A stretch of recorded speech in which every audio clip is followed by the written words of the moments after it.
कैसे हैं आप लोग। आप सबका स्वागत है आपके अपने यूट्यूब चैनल द क्लास 365 में। तो फ्रेंड्स, आज हम लोग बिहार दरोगा वॉल्यूम 3 का जो एडिटोरिया द्वारा प्रैक्टिस सेट बुक लाया गया है, इसके सेट नंबर 5 को देखेंगे। इससे पहले हम लोग 4 सेट को कर लिए हैं। जो भी नहीं देखे हैं, प्लेलिस्ट बना हुआ है, तो आप लोग जाके वहाँ से देख लीजिएगा। और सभी सेट का जो है PDF आप लोग को टेलीग्राम ग्रुप पर मिल जाएगा। तो जो भी ज्वाइन नहीं किए हैं, तो वीडियो के डिस्क्रिप्शन में लिंक है, आप लोग ज्वाइन कर लीजिएगा। तो चलिए, सेट नंबर 5 का पहला क्वेश्चन है, जल में वायु की बुलबुला जिसकी भांति व्यवहार करता है वह है। तो जल में वायु की बुलबुला जिसके भांति व्यवहार करता है वह क्या है? तो वह हो जाएगा अवतल लेंस। तो जल में वायु की बुलबुला अवतल लेंस के जैसे व्यवहार करता है। ट्रांसफार्मर में निम्नलिखित में से किसके कारण ऊर्जा हानि होती है?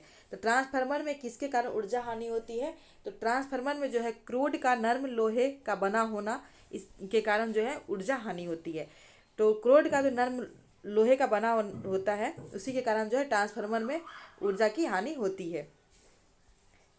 नेक्स्ट 3 नंबर क्वेश्चन है, किस भोजन को पचाने के लिए छोटी आंत की लंबी होने की आवश्यकता होती है?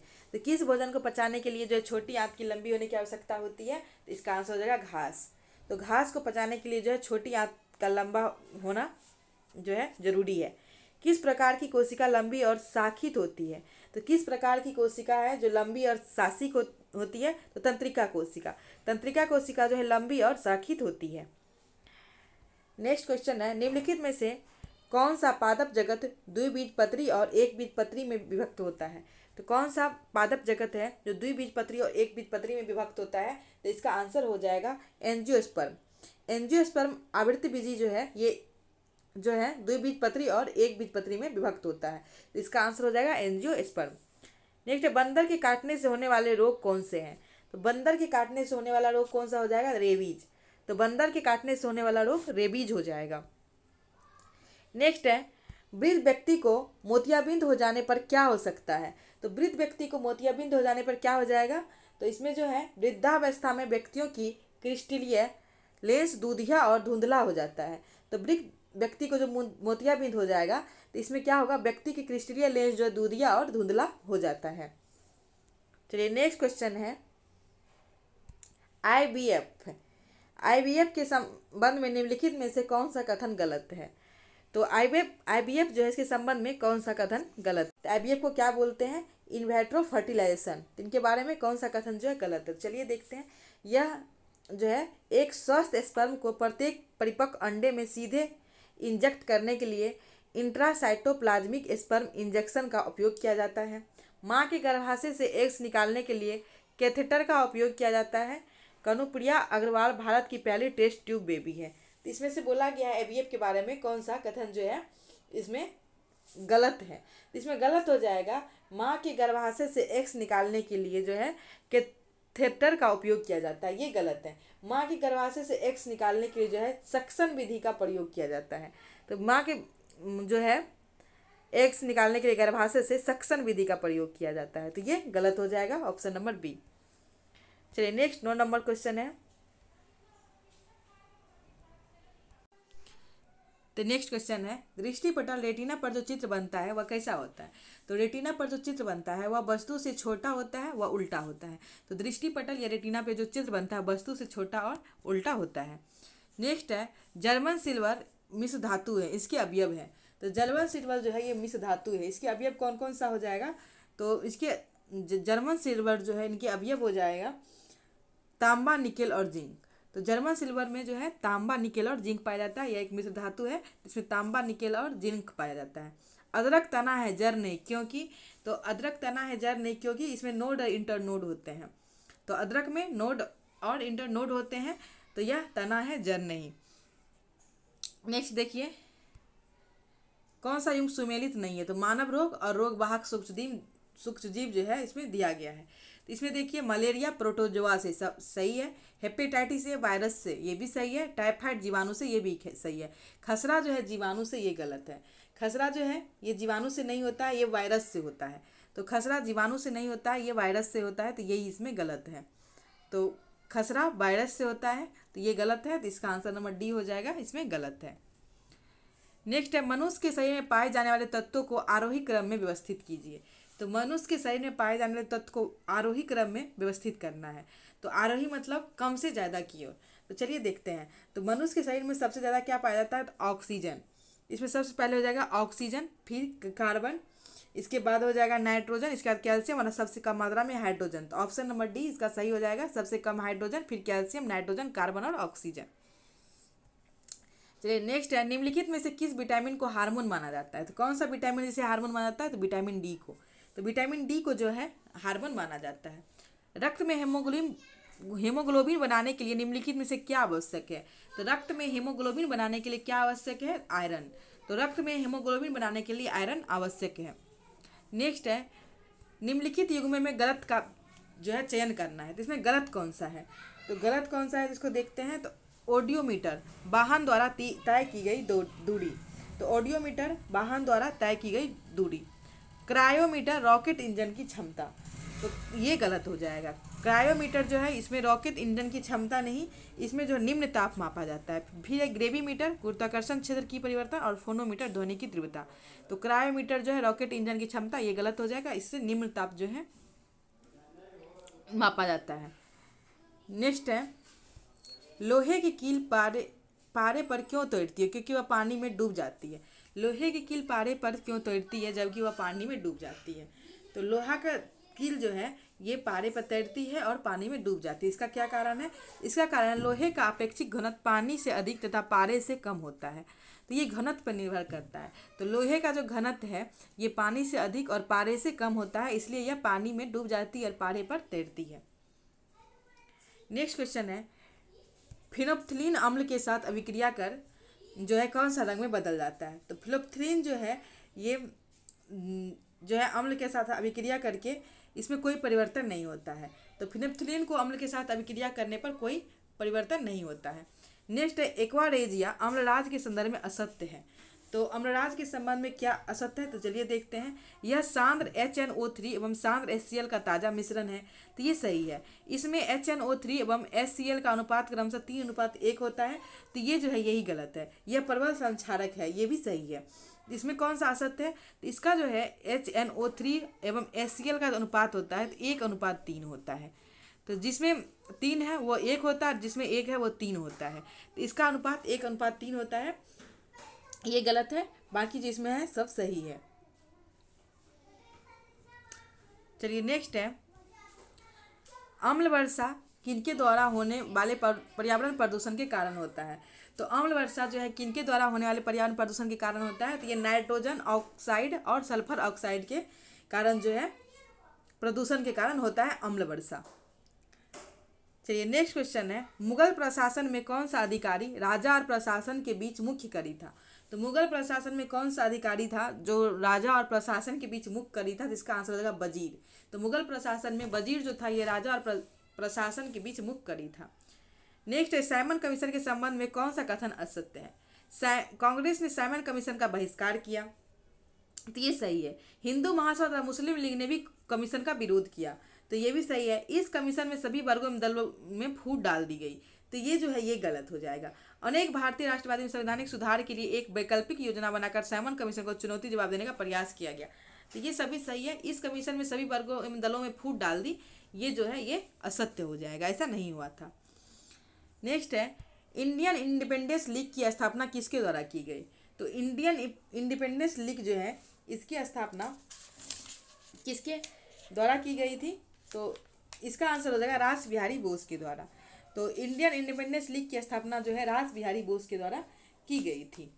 चलिए नेक्स्ट है, वारेन हेस्टिंग्स द्वारा न्याय के क्षेत्र में किए गए सुधारों के संबंध में कौन सा कथन सत्य है? तो वारेन हेस्टिंग्स द्वारा जो न्याय के क्षेत्र में सुधार किए गए थे उसमें कौन सा सत्य है? तो चलिए देखते हैं। उसने 1772 में नई न्याय व्यवस्था स्थापित की।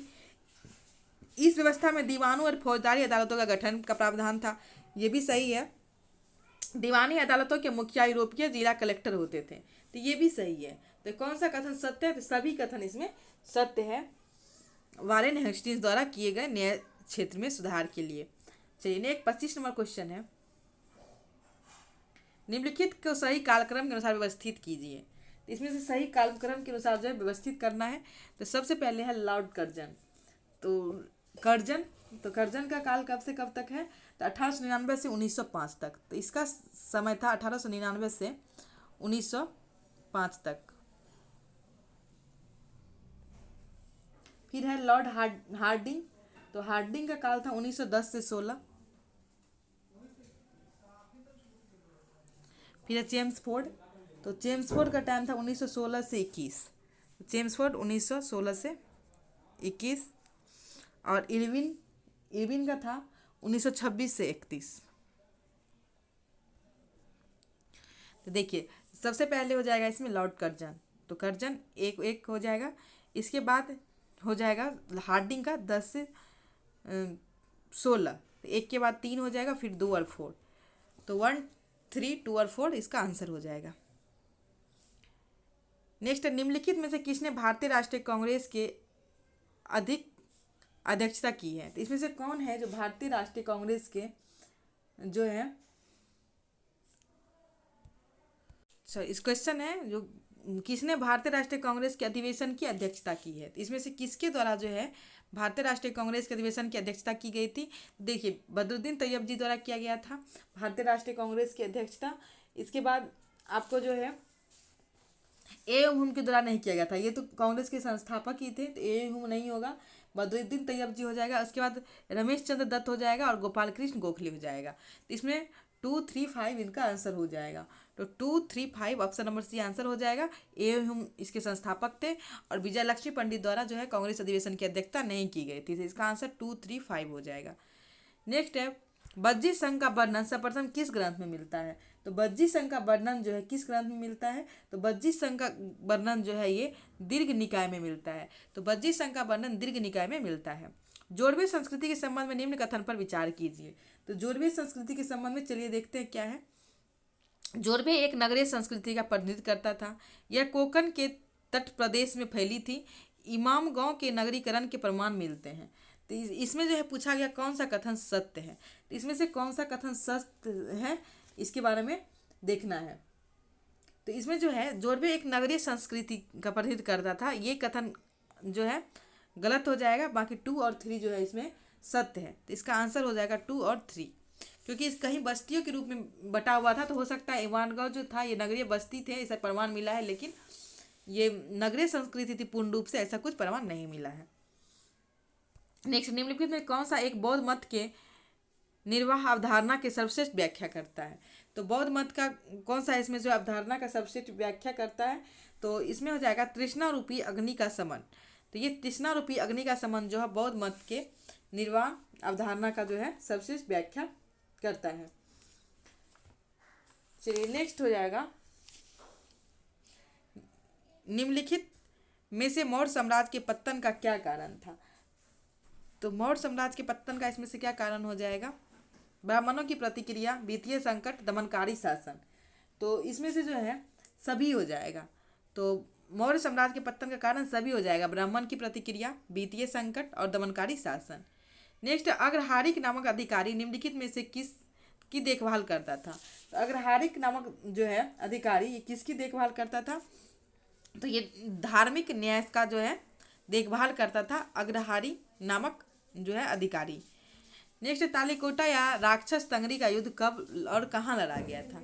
तो तालीकोटा या राक्षस तंगरी का युद्ध जो है ये 1565 में बन्नी हाट में लड़ा गया था। तो 1565 बन्नी हाट में जो है लड़ा गया था तुंगभद्रा नदी किनारे जो है तालीकोटा या राक्षस तंगरी का युद्ध। नेक्स्ट, सही युग का चयन कीजिए। तो इसमें से सही कौन सा है, चलिए इसको देखते हैं। तो statue of liberty Paris, Kremlin Moscow. तो क्रेमलिन मॉस्को ये सही है इसमें। बाकी अपोरा हाउस पेरिस और एफिल टावर सिडनी ये इसमें गलत है। एफिल टावर जो है ये फ्रांस पेरिस में है, तो ये एफिल टावर पेरिस हो जाएगा इसका। तो ये हो जाएगा अपोरा हाउस जो है, अपोरा हाउस सिडनी ऑस्ट्रेलिया में है। अपोरा हाउस जो है ऑस्ट्रेलिया में है। तो इसे और जो है स्टेच्यू ऑफ लिबर्टी जो है ये न्यूयॉर्क में है। तो स्टेच्यू ऑफ लिबर्टी न्यूयॉर्क हो जाएगा, अपोरा हाउस जो है ऑस्ट्रेलिया हो जाएगा, एफिल टावर पेरिस होगा जाएगा। तो सही इसमें से क्रेमलिन मॉस्को ये सही है। नेक्स्ट चलिए 34 नंबर क्वेश्चन है, निप्पन किस देश का पुराना नाम है? तो निप्पन जो है किस देश का पुराना नाम हो जाएगा?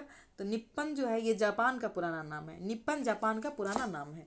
Next, national school of fashion technology कहाँ स्थित है? तो national school of fashion technology कहाँ स्थित है? तो ये स्थित है नई दिल्ली में। तो national school of fashion technology नई दिल्ली में स्थित है। गैम्बिट शब्द किस खेल से संबंधित है? तो गैम्बिट शब्द जो है ये शतरंज से संबंधित है। तो गैम्बिट शब्द किस खेल से संबंधित है? तो शतरंज से। तो गैम्बिट शब्द का संबंध हो जाएगा शतरंज से। नेक्स्ट है, अंतर्राष्ट्रीय एथलेटिक्स चैंपियनशिप में पदक जीतने वाली पहली भारतीय महिला कौन है? तो अंतर्राष्ट्रीय एथलेटिक्स चैंपियनशिप में पदक जीतने वाली पहली भारतीय महिला कौन हो जाएगी? तो अंजू बॉबी जॉर्ज। तो अंजू बॉबी जॉर्ज जो है अंतर्राष्ट्रीय एथलेटिक्स चैंपियनशिप में पदक जीतने वाली पहली भारतीय महिला बनी है। निम्नांकित युग में से कौन सा युग सही सुमेलित नहीं है? तो इसमें से कौन सा सही सुमेलित नहीं है? तो इसको चलिए देखते हैं। प्रथम वित्त आयोग के अध्यक्ष केसी नियोगी, सही है। प्रथम समाचार पत्र शुरू करने वाले व्यक्ति जेम्स ए हिकी, ये भी सही है। प्रथम नोबेल पुरस्कार पाने वाले भारतीय रविन्द्रनाथ टैगोर, ये भी सही है। तो इनमें से कौन सा सही नहीं? तो इसका आंसर हो जाएगा इनमें से कोई नहीं, क्योंकि इसमें सभी सही है। नेक्स्ट, सर्वाधिक तरल मुद्रा का रूप है।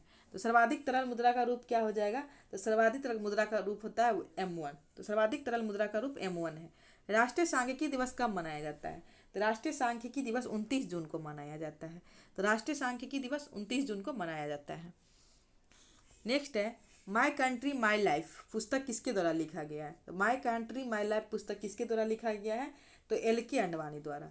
तो my country my life LK Advani द्वारा लिखा गया है। इसमें गलत युग्म का चयन कीजिए। तो गलत युग्म, सेंट जॉर्ज किला चेन्नई, सही है। प्रिंस ऑफ वेल्स म्यूजियम, तो प्रिंस ऑफ वेल्स म्यूजियम नई दिल्ली, ये गलत है। प्रिंस ऑफ वेल्स म्यूजियम जो है ये मुंबई हो जाएगा। तो इसका आंसर मुंबई हो जाएगा। फिर विलियम फोर्ट कलकत्ता और 2.5 दिन का झोपड़ा अजमेर। तो प्रिंस ऑफ वेल्स जो है ये नई दिल्ली नहीं, ये मुंबई हो जाएगा। तो ये इसमें गलत है। नेक्स्ट है, राष्ट्रीय रक्षा अकादमी कहाँ स्थित है? तो राष्ट्रीय रक्षा अकादमी कहाँ स्थित है? तो खड़गवासला। तो राष्ट्रीय रक्षा अकादमी खड़गवासला में स्थित है। राष्ट्रीय उष्णकटिबंधीय वन अनुसंधान संस्थान कहाँ स्थित है? तो राष्ट्रीय उष्णकटिबंधीय वन अनुसंधान संस्थान कहाँ स्थित है? तो ये स्थित है जबलपुर में। तो राष्ट्रीय उष्णकटिबंधीय वन संस्थान अनुसंधान जो है ये जबलपुर में स्थित है। नेक्स्ट है, संसद के दोनों सदन की संयुक्त बैठक के दौरान यदि लोकसभा अध्यक्ष अनुपस्थित है तो संयुक्त बैठक की अध्यक्षता निम्नलिखित में से कौन करेगा? तो अगर लोकसभा अध्यक्ष जो है अनुपस्थित है तो संयुक्त बैठक की अध्यक्षता किसके द्वारा किया जाएगा? तो लोकसभा के उपाध्यक्ष द्वारा। नेक्स्ट चलिए 46 नंबर क्वेश्चन है, अंडमान निकोबार द्वीप समूह की सबसे उच्चतम चोटी किस भाग में स्थित है? तो अंडमान निकोबार द्वीप समूह की सबसे उच्चतम चोटी जो है ये उत्तरी अंडमान में स्थित है। अंडमान निकोबार द्वीप समूह की सबसे ऊंची चोटी क्या है? सैडल पीक, और ये उत्तरी अंडमान में स्थित है। यदि पृथ्वी की घूर्णन गति न हो तो इसका परिणाम निम्नलिखित में से कौन सा नहीं होगा? तो यदि पृथ्वी की घूर्णन गति न होगा तो इसमें से इसका परिणाम क्या नहीं होगा? तो इसका आंसर हो जाएगा सूर्योदय और सूर्यास्त नहीं होगा, दिन और रात्रि चक्र नहीं होगा, जी का मान भूमध्य रेखा पर बढ़ जाएगा, केवल एक ऋतु होगी। तो ये जो ये नहीं होगा, केवल एक ऋतु होगी, ये नहीं होगा।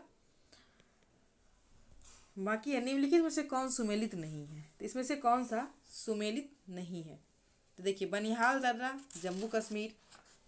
तो बनिहाल दर्रा जो है जम्मू कश्मीर, लिपुलेख दर्रा उत्तराखंड, तो ये भी सही है। बनिहाल दर्रा जम्मू कश्मीर सही है। लिपुलेख दर्रा उत्तराखंड सही है। बरालाचला दर्रा हिमाचल प्रदेश जो ये भी सही है। दीफू दर्रा मणिपुर, ये गलत हो जाएगा। दीफू दर्रा जो ये अरुणाचल प्रदेश में है। तो दीफू दर्रा अरुणाचल प्रदेश और तुजू दर्रा जो है मणिपुर में है। तो दीफू दर्रा ये गलत हो जाएगा। तो इसका आंसर यही हो जाएगा। नेक्स्ट है, नागार्जुन सागर परियोजना कृष्णा नदी पर। फिर है पोलावरम परियोजना गोदावरी नदी पर, और इडिक्की परियोजना पेरियार नदी पर, और दुलहस्ती परियोजना झेलम नदी पर। तो ये पिछले सेट में भी क्वेश्चन है। जो भी सेट नंबर जो है 4 को लगाए होंगे तो वो देखे होंगे, पिछले भी जो है सेट में ये क्वेश्चन था। तो इसका आंसर क्या हो जाएगा? तो इसका आंसर हो जाएगा दुलहस्ती परियोजना झेलम नहीं चेनाब नदी पे है। तो दुलहस्ती परियोजना जो है ये चेनाब नदी पे है। चलिए नेक्स्ट है, अरल सागर निम्नलिखित में किस देशों के बीच स्थित है? तो अरल सागर जो है किस देश के बीच स्थित है? तो अरल सागर जो है कजाकिस्तान और उज्बेकिस्तान के बीच स्थित है। तो अरल सागर कजाकिस्तान और उज्बेकिस्तान के बीच स्थित है। चलिए नेक्स्ट है, निम्नलिखित से कौन सुमेलित नहीं है? यहाँ जल संधि और क्षेत्र दिया गया है। तो देखिए, जिब्राल्टर जल संधि, भूमध्य सागर और अल्टार्कटिक महासागर, ये सही है। फिर डेविस जल संधि, बैफियन की खाड़ी और लैब्राडोर सागर, ये भी सही है। डोबर जल संधि, भूमध्य सागर और इंग्लिश चैनल, ये गलत हो जाएगा। डोबर जल संधि गलत हो जाएगा। डोबर जल संधि जो है यूके को फ्रांस से अलग करती है और उत्तरी सागर को इंग्लिश चैनल से जोड़ती है। ये भूमध्य सागर नहीं, उत्तरी सागर को, तो उत्तरी सागर को जो है ये इंग्लिश चैनल से जोड़ती है। बाकी वास्ट जल संधि तस्मान सागर और ग्रेट ऑस्ट्रेलियन साइड बाइट सही है, तो डोबर जल संधि गलत है इसमें। नेक्स्ट फ्रांस और जर्मनी के बीच कौन सी सीमा रेखा स्थित है? तो फ्रांस और जर्मनी के बीच कौन सा सीमा रेखा स्थित है? तो मैग्नी नाट रेखा। तो मैगी नाट रेखा जो है फ्रांस और जर्मनी के बीच स्थित है। राज्य सरकार का मुख्य कानूनी प्रतिनिधि कौन होता है? तो राज्य सरकार का मुख्य कानूनी प्रतिनिधि कौन होता है? तो ये होता है महाधिवक्ता। तो राज्य सरकार का मुख्य कानूनी प्रतिनिधि होता है महाधिवक्ता। नेक्स्ट, निम्नलिखित में से कौन सही नहीं है? देश और विषय। तो कौन सा देश का में से कौन सा विषय लिया गया, इसमें से कौन सा सही नहीं है? तो देखिए इसमें हो जाएगा अमेरिका न्यायिक पूर्वावलोकन, ये सही है। ब्रिटेन संसदीय प्रणाली, ये भी सही है। ऑस्ट्रेलिया समवर्ती सूची, ये भी सही है। आयरलैंड आपातकालीन प्रावधान, तो ये गलत हो जाएगा। आपातकालीन प्रावधान जो है ये जर्मनी से लिया गया है, तो आपातकालीन प्रावधान जर्मनी से लिया गया है, तो इसमें ये गलत हो जाएगा, बाकी इसमें सभी सही है। नेक्स्ट है, एक नया राज्य बनाने के लिए संसद को कैसा बहुमत चाहिए? तो एक नया राज्य बनाने के लिए संसद को कैसा बहुमत चाहिए? तो इसके लिए संसद को जो है साधारण बहुमत चाहिए। एक नया राज्य बनाने के लिए संसद को साधारण बहुमत चाहिए। फजल अली आयोग किससे संबंधित है?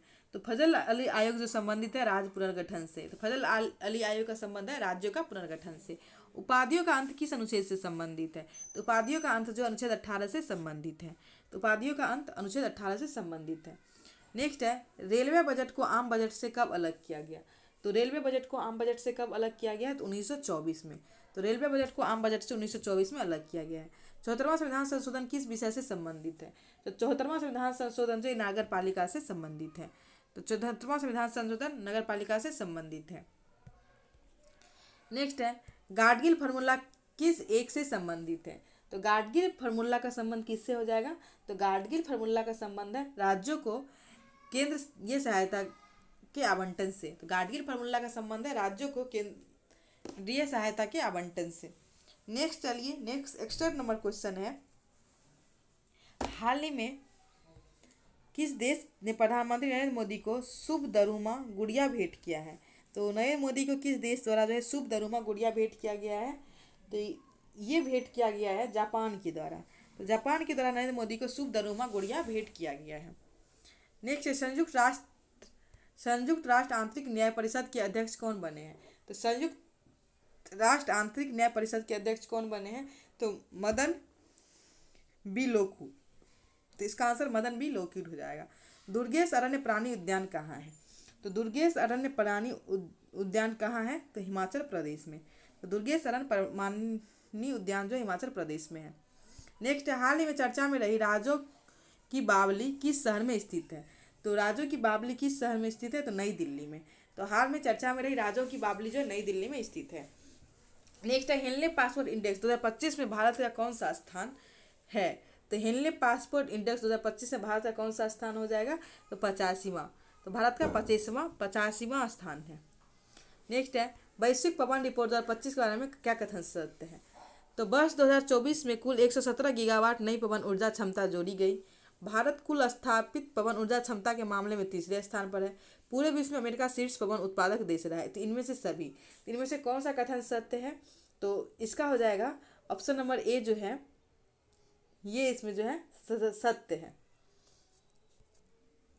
बाकी ग्लोबल विंड एनर्जी काउंसिल द्वारा जो है रिपोर्ट 2025 जारी किया गया है। इस रिपोर्ट के अनुसार जो है 2024 में 117 गीगावाट जो है नई पवन ऊर्जा क्षमता शामिल हुई है, और चीन जो है इसमें प्रथम स्थान पर है और भारत का स्थान चौथा है। तो ये बोला है तीसरा, तो नहीं, इसमें चौथा हो जाएगा, और इस उत्पादक में जो है चीन शीर्ष पर है, तो इसमें चीन शीर्ष पर हो जाएगा और भारत का स्थान चौथा हो जाएगा। नेक्स्ट है, मत्स्य 6000 क्या है? तो मत्स्य 6000 जो क्या है? यह एक पनडुब्बी है। तो मत्स्य 6000 एक पनडुब्बी है। नेक्स्ट चलिए, 68 नंबर क्वेश्चन है, डेजर्ट फ्लैग के 10वें संस्करण का आयोजन कहाँ किया गया है? तो डेजर्ट फ्लैग के 10वें संस्करण का आयोजन कहाँ किया गया है? यूएई में। इसका आयोजन यूएई में किया गया है। आईपीएल 2025 में ऑरेंज कैप किसने जीता था? तो आईपीएल 2025 में ऑरेंज कैप है जो साई सुदर्शन को दिया गया था।